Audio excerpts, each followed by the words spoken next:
situation. We have a situation we're trying to contain. We are in lockdown.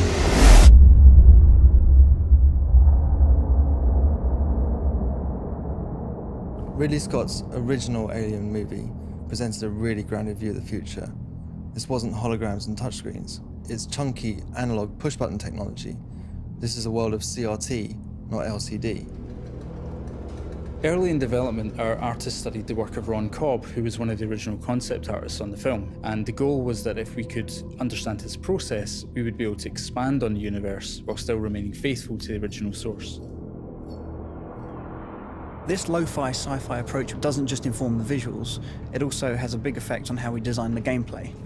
If you take the motion tracker, for example, it's big and it's heavy, you can't hold it at the same time as a weapon. And all it does is tell you the movement of an object on a 2D plane, and even then, only on a small cone in front of you. In order to stay faithful to the source, we set ourselves a rule: we wouldn't build anything that couldn't have been built on the original set in 1979. I'm in. Everything in our game conforms to this retro future aesthetic. The first objective was to strip back the UI as much as possible.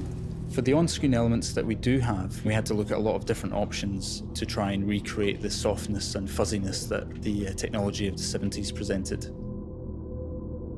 The technique that we found most effective was actually to take gameplay footage and UI elements and record them onto VHS tape and play them back through an old portable television.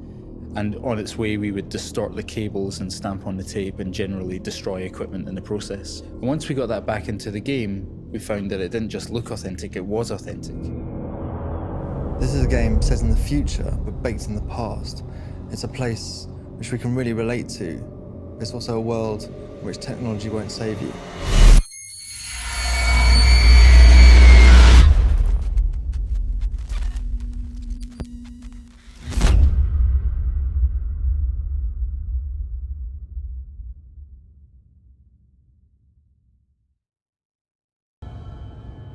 Sound is a massive component of any horror experience, and that's definitely the case with Alien.